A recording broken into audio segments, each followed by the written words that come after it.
everybody, it's Chelsea, and as promised, I'm going to show you how to make chickpeas in your Instapot. So you're going to start with dry chickpeas.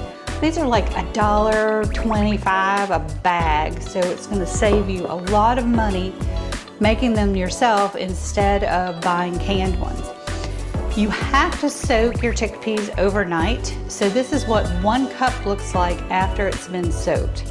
So I'm going to take this to my sink, rinse it, and then we're going to put them in the Instapot. So let me go ahead and open that up.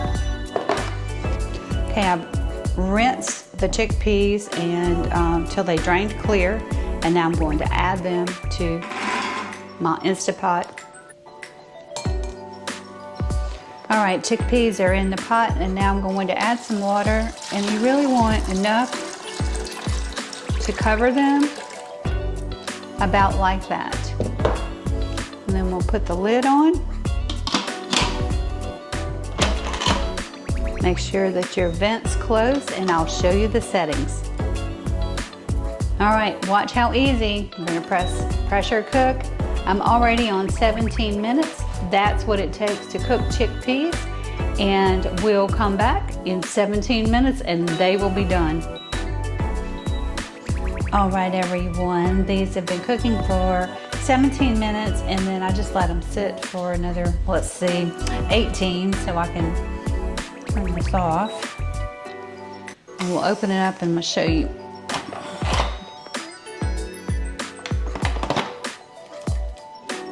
What it looks like. So your chickpeas are ready. Now you have some choices.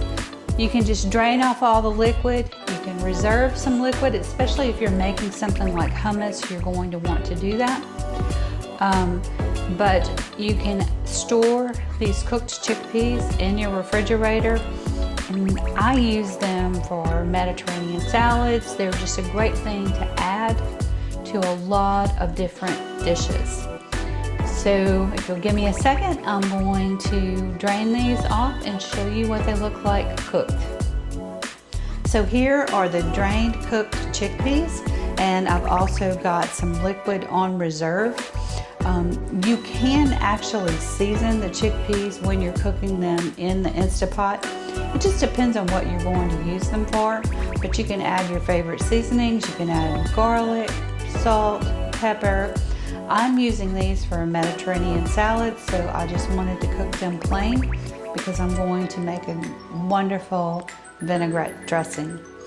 So thanks for joining me. I told you this would be fast and easy, and I will see you again in the kitchen.